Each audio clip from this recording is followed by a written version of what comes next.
showed you encouraged with the second half, particularly last week?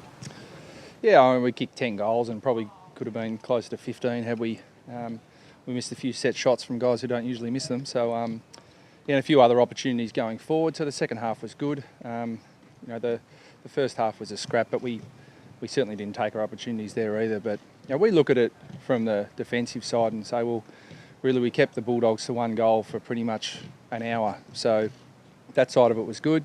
But we're not standing here saying we're playing our best footy right at the minute. But I think it was a step in the right direction. How close do you think you are to playing your best footy? I think it's something that I think will click because our preparation's been really good.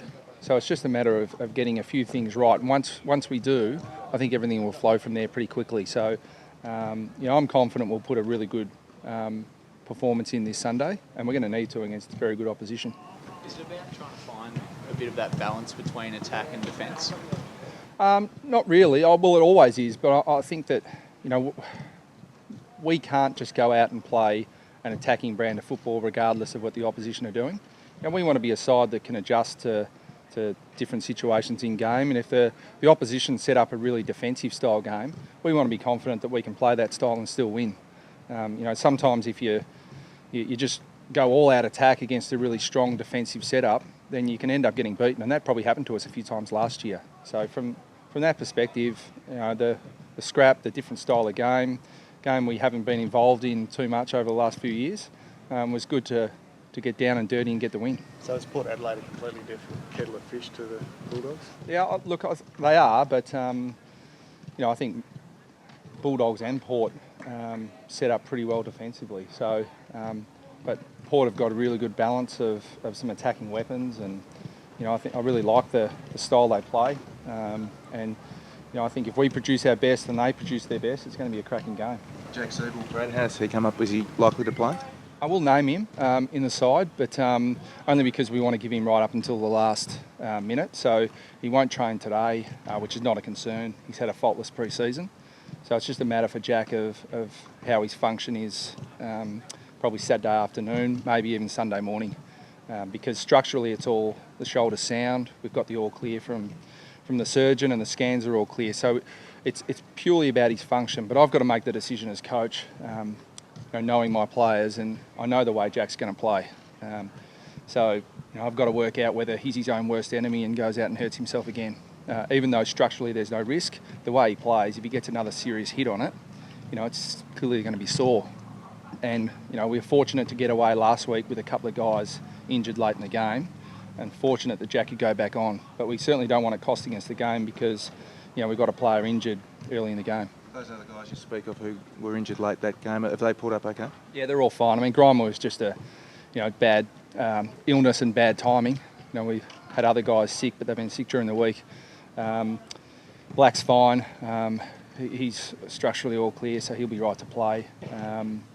Hansen just he just got a knock. Not even anything that needed to be scanned, so they're all fine. So it's really only, I suspect we've got a couple of decisions to make because players are in good form. Jacobs and Liam Anthony and Robin Nahas played his best game since he's been at North Melbourne last week in the VFL.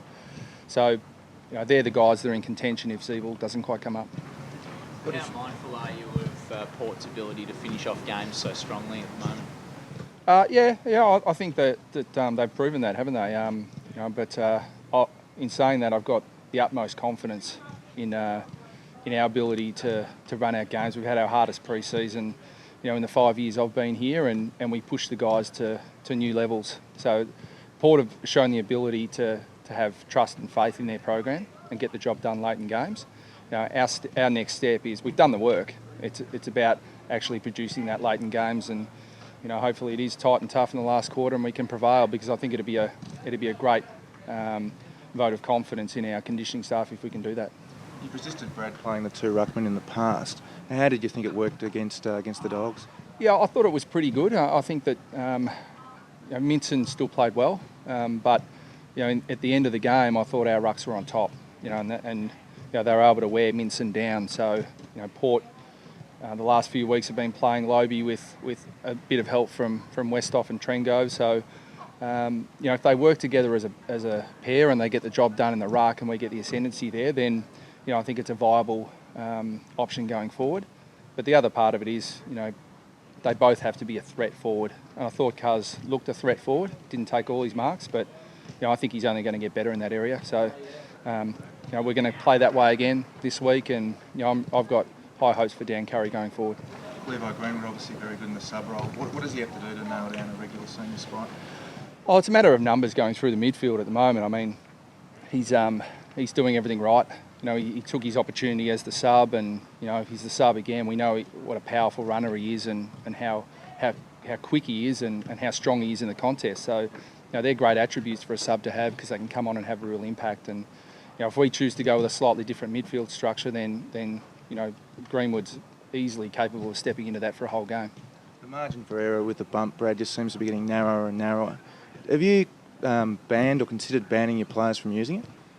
No, I haven't, but we just encourage them to tackle wherever possible. If the opposition player's got the ball, we certainly don't want them bumping. We want them tackling, but I'm really conscious that it's a split-second decision, and with the technology we have these days, and super slow-mo, and things could be made to look a lot worse than they are, when the reality is players have a split second to decide. So, the only thing I'd say about it is, and the whole bumping issue, is that we do play a full contact body sport, which is, there is risk of getting injured. And when you sign up to play this game, you want contact, and it's a contact sport, and accidents do happen. And I just hate to see all of that contact mandated out of the game.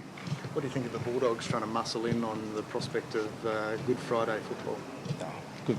They're trying to do the best by their footy club, which is the expectation their members have. So, good luck to them. But unfortunately, they're 20 years behind North Melbourne. We've had really detailed discussions with Carlton in the last couple of years around this game, and if and when it happens, we expect it to be a North Melbourne Carlton game. We first came up with the concept as a footy club of Friday night footy, and part of that concept was playing a game on Good Friday and raising money for the Children's Hospital appeal. So we expect that that's a format that's been really thought out over a long period of time, and it's good other clubs are putting their hands up, but they might have to wait 20 years like we have.